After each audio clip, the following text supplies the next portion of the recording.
Hello everyone, myself Praveen Yadav, Assistant Professor in Mechanical Engineering Department, Sharad Institute of Technology, College of Engineering, Yadrao, Ichalkaranji.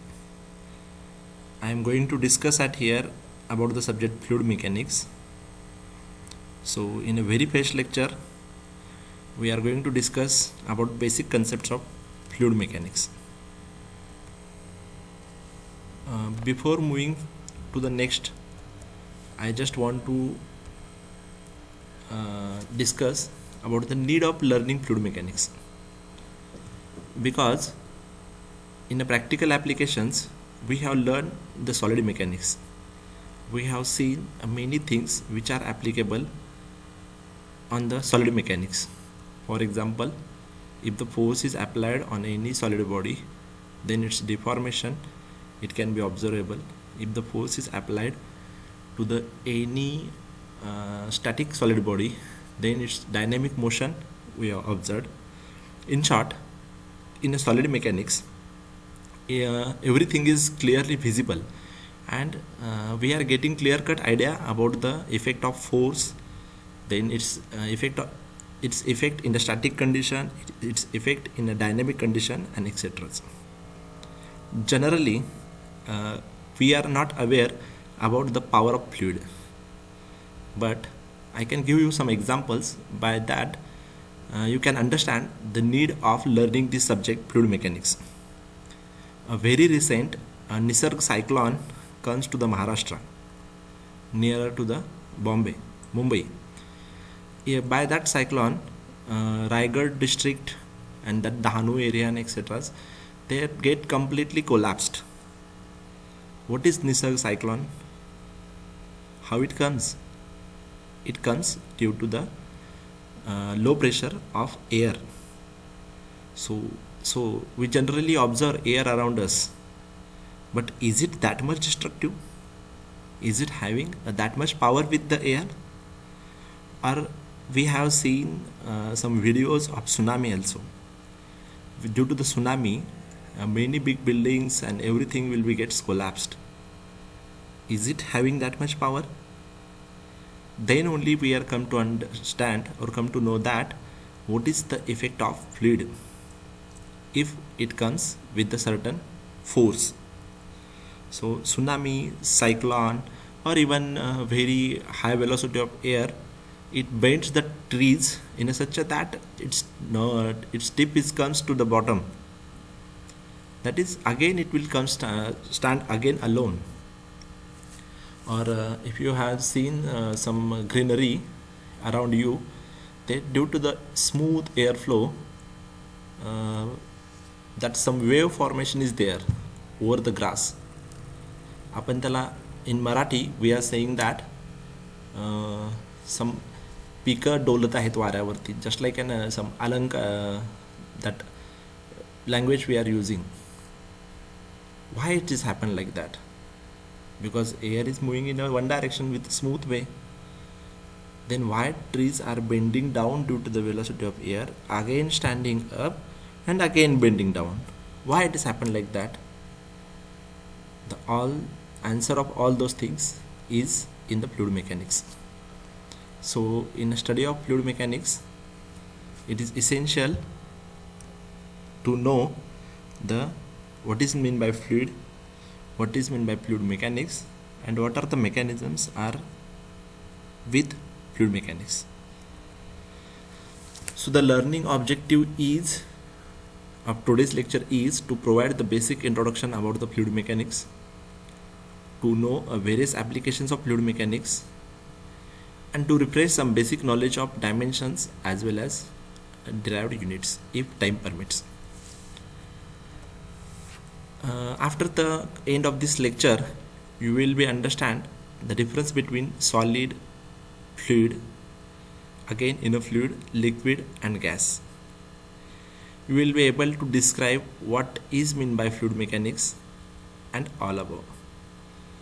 Also you will be able to handle dimensions as well as derived units.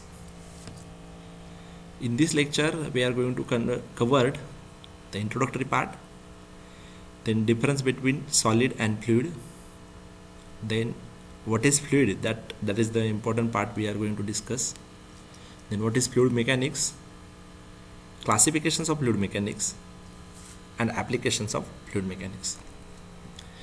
Okay, we'll start with the definition of mechanics. So mechanics is the oldest physical science that deals with the both stationary and moving bodies under the influence of forces. In mechanics, we are considering the body in rest position as well as body in moving position and the effect of force applied on the body. Now here, whenever I am speaking about the body, that is at the time we are speaking about the solid mechanics. Because in the solid we are only observing the bodies now. Now we are going to consider the mechanics with respect to fluid also. So here word will not come as in a body. Whenever is the force applied for a particular situation, whenever the force is applied on a particular I can say atom, then its effect we are going to measure. Mechanics is the branch of mechanics that deals with the bodies at rest is called statics, and which deals with the body in motion is called dynamics. In fluid also we are going to discuss both statics as well as dynamics. The subcategories of fluid mechanics is defined as the science that deals with the behavior of fluid at rest condition, which is known as fluid statics, fluid in motion, which is known as fluid dynamics, and the interaction of fluids with solids or other fluids at the boundaries, which is called as a fluid structural interaction, that we are going to FSI, that we are going to discuss at here. Again, basically I will give you one example of fluid statics. Even the fluid is in a static condition, if the leaf of tree falls down over the static water, then it floats over the water. But if the heavy fruit is fallen down, then it dips in the water. Why it happens? That deals with the fluid statistics. What is the effect on that? In a fluid dynamics, there are many examples where it is essential to learn about the fluid dynamics. That is when fluid flows through the pipe, what is happen with the fluid? When the fluid flows over some obstacles, what is happen with the fluids? If there are the two directional flow comes in a single point, then what is going to happen? That all comes under the fluid dynamics, and that is also essential to learn. And next part is the interaction between solid and fluid, and that is one again an interesting point which we are going to learn at here. In your syllabus, the interaction of fluid and solid is covered at a very less quantity, but even though whenever we are going to consider the interaction between solid and fluid, solid behaves differently due to the interaction of fluid, because there is the difference between solid and fluid, which we are going to discuss in the next. So we'll move further that. The study of fluid at rest is called as fluid statics. Again, the study of fluids in a motion where pressure forces are not considered is called as fluid kinematics. And if the pressure forces are also considered for the fluids in a motion, then the branch of science is called as fluid dynamics. The fluid mechanics itself is also divided into several categories. The study of motion of fluid that are practically incompressible, such as a liquid, water and gases at low speeds, is usually referred to as a hydrodynamics. The subcategory of hydrodynamics is hydraulics, which deals with the liquid flows in pipes and open channels. So these are the certain sub branches. Initially we are going to discuss about the fluid mechanics. The mechanics again divided into statics, kinematics and dynamics. Static is the stationary, and if the fluid is moving, it again divided into two categories, kinematics and dynamics. In a kinematics, we are going to consider if the pressure forces are not considered, then it is called as kinematics. If the pressure forces are considered, then it is called as dynamics. Again, in a study of motion, if we are considering liquids, water or gases at low speed, then it is called as an hydrodynamics. And again in that, if we are considering the fluid flowing through the pipes and open channels, then it is called as an hydraulics. So these are the some branches of the fluid mechanics which we are going to discuss. Then the gas dynamics deals with the flow of fluid that undergoes specific density changes, such as the flow of gases through nozzles at high speeds. That is called as a gas dynamics. The category of aerodynamics deals with the flow of gases, especially air, over bodies such as aircraft, rocket and automobile at high or low speed. It is called as an aerodynamics. Some other specialized categories such as meteorology, then oceanography and hydrology deals with the naturally occurring flows. That is, oceanography is related with the behavior of fluid in an ocean and like that we are going to discuss. See, for our syllabus purpose, we are going to focus more on the behavior of fluid when it is moving through the pipe, when it is moving over the pipe, and if it is provided with the certain obstacles. That part we are going to discuss at here. So before moving to that point, we have to understand what is meant by fluid. Many times whenever we are asking about what is meant by fluid, many people suddenly says that water is fluid, air is fluid. Yes, but what is meant by fluid, or how can we distinguish between the fluid? Then for a substance, there is the existence of substance in primary three phases, that is solid, liquid and gases.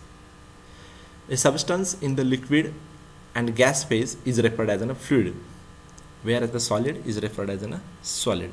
That is, even though we are considering that for a matter there are three stages, solid, liquid and gas, the combination of solid and liquid is known as a fluid. That is, air is also fluid, water is also fluid, any liquid is also fluid, any gases are also fluid. The distinction between a solid and fluid is made on the basis of the substance ability to resist an applied shear stress that tends to change its shape.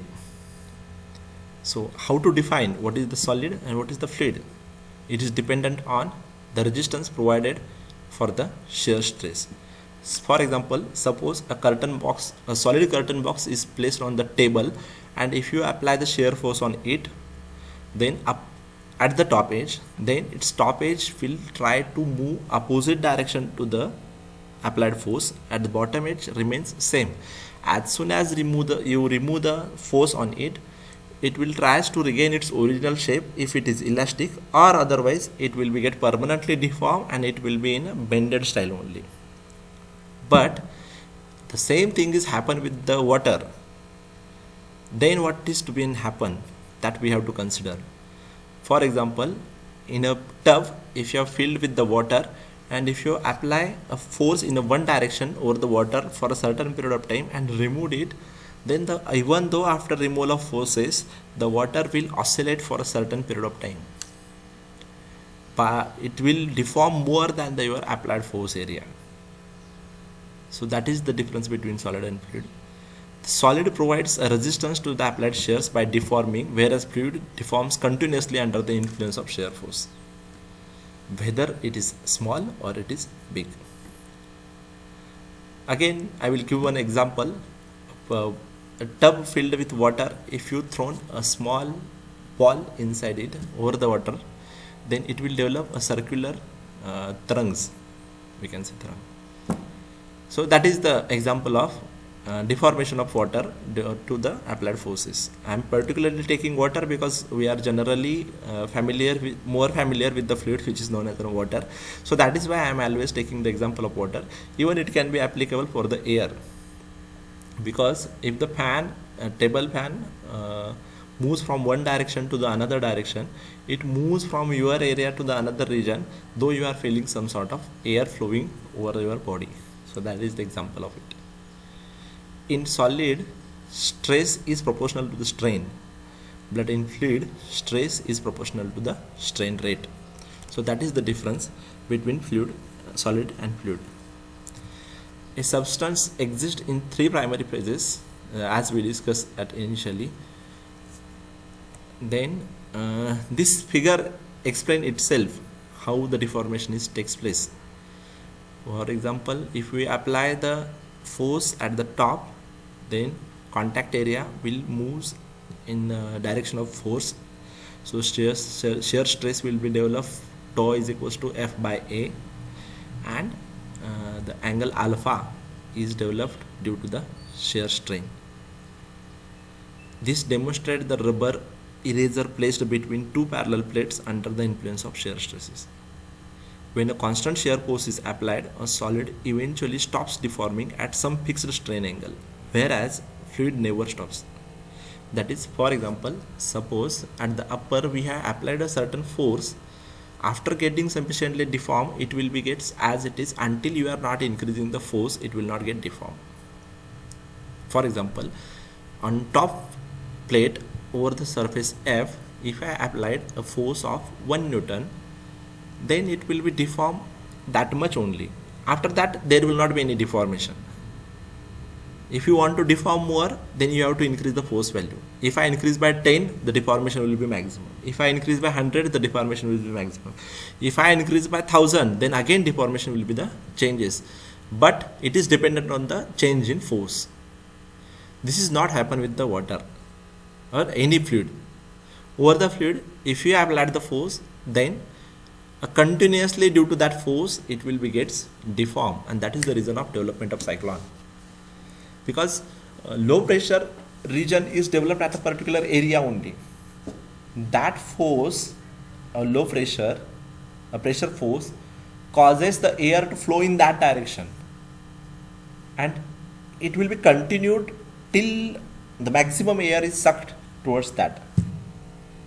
That is, even after the, because low pressure means there will not be a drag, too huge drag for a certain time period, but over that drag fulfillment purpose, the flow will move continuously towards that point. After certain time, it might be get fulfilled, but due to the velocity of air, there is the development of cyclone. That is, it will be got some changing. Okay. Again, what is fluid and solid? Now we'll discuss more about what is fluid and solid. A solid can resist on applied shear stress by deforming, whereas fluids deforms continuously. So here by this figure, I tried to explain once again what is the solid and fluid. Fluid does not have any preferred shape, soft and easy to deform, and deform continuously under shear forces. Whereas for solid have a particular shape, have hard and not easily deformable, cannot deform continuously under any shear force. Now again, in a fluid we know that there are two types, that is liquids and gases. Then how to differentiate between liquids and gases? In a liquid, molecules can move relative to each other, but the volume remain relatively constant because of the strong cohesive force between the molecules. See, to differentiate between air or solid, liquid and gases, the basic difference is the molecular bonding between the solid, between the liquid and between the gases. If the molecular bonding is very high, then it is a solid. If it is very low, then it is the gases, and inter between that, it is the liquid state of matter or substance. As a result, a liquid takes the shape of the container it is in, and it forms the free surface in a large container in a gravitational field. A gas, on the other hand, expands until it encounters the walls of the containers and fills the entire available space due to the loose bonding between the molecules. Again, here is the difference between solid, liquid and gases. Related to the arrangement of molecules, molecules are regular and close to each other in a solid, whereas random and irregular in a liquid, and random and wide apart in a gases. The movement of molecules in a solid is very little, or many times it is about to know. If there is the molecule movement, then that solid goes under the vibration vibrational motion. In a liquid, molecules can move around each other, and in a gases, quick movement in a random direction is possible. So these are some diagrams where we try to explain about the bonding between solid, liquid and gases. Then strength of bonding between the molecules. If the bonding is strong, then it is solid. Weak bonding known as a liquid, and whereas very loose bonding is called as a gases. And here are some examples of rock, water and water vapor. Many times we can observe the change in we can say matter substance property as a solid, liquid and gases due to the effect of temperature also, because some substances are seems to be solid. After applying the forces, it is converted to after applying the temperature, it is converted to the liquid, and again increasing the temperature changes to the gases. For example, ice cube is the example of solid, which if comes to the normal temperature is converted into the gas liquid, and if you increase the temperature above 100 degrees Celsius, then it is going to be converted into the gaseous stage. So in that case also, there will be the looseness of bonding. In a solid state, the bonding is very strong due to the low temperature.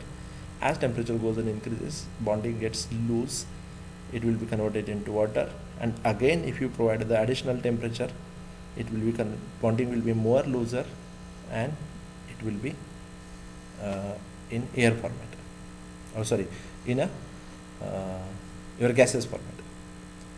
Then next, what is meant by fluid mechanics? A substance that continuously deforms under applied shear stress is called as a fluid. And the mechanics, again at early initial stage we discuss that it is the science with behavior of physical bodies subjected to forces, and therefore a combination of this fluid and mechanics known as fluid mechanics, which deals with it is the science that deals with the behavior of fluids at rest, in motion, and other subsequent effects on the surrounding environment. So here we are going to discuss about the fluid statics, fluid dynamics, fluid kinematics. That part is here. Again, in a fluid mechanics, it is nothing but the study of incompressible fluid under static condition. It is hydrostatic, that deals with the compressible static gases, and aerostatics, it is known as the static fluid statics. Kinematics deals with the velocity and acceleration and pattern of the flow only. The force and energy causing velocities and acceleration are not dealt under the head kinematics. Deal with dynamics particularly deals with the relationship between velocities and accelerations of fluids with the forces at energy causing. That is, in kinematics we are neglecting pressure force, in dynamics we are going to consider the pressure force, or otherwise the kinematics and dynamics both are deal with the fluid in a motion. So at early initial only we discuss about some applications, but again I want to discuss some live practical applications of fluid mechanics to the engineering field. The very first one is the windmill, which is used for the generation of electricity. A freely moving air can be converted into the electric energy, can be used for the electric energy generation with the help of windmill. So the proper direction, by providing the proper direction to the velocity of air, we can convert it into the rotational motion of shaft, and that rotational motion of shaft converts the rotation of generator or turbine, which finally develops the electricity. Then fluid mechanics is also essential to study about the aerodynamic shape of vehicle, because air always provides the resistance to the vehicle. If the air intensity, air velocity is high, then it might damage to the vehicles. In hydro plants also it is essential to consider the fluid power. Whenever we are constructing a dam, there is need to consider the amount of force developed by the water due to its storage, that requires to be considered, and by taking due care we have to construct the dam, which is also again used for the development of electricity. The next one is the development of transportation of fluid from one position to the another position with the help of pipeline. What is its effect that we have to consider? Again, this is the example of bullet train. where we have considered the effect of air as in a fluid. This is the example of rocket launcher, where we have to consider the effect of air passes over it. Again, this is the example of dam, and this is the example of turbine, which is used for the rotation of horses. Units, this chapter I am going to cover in the next lecture, because once again I am going to take a basic units once in a detail. So in this lecture we will stop at here only. Thank you very much for attending this lecture.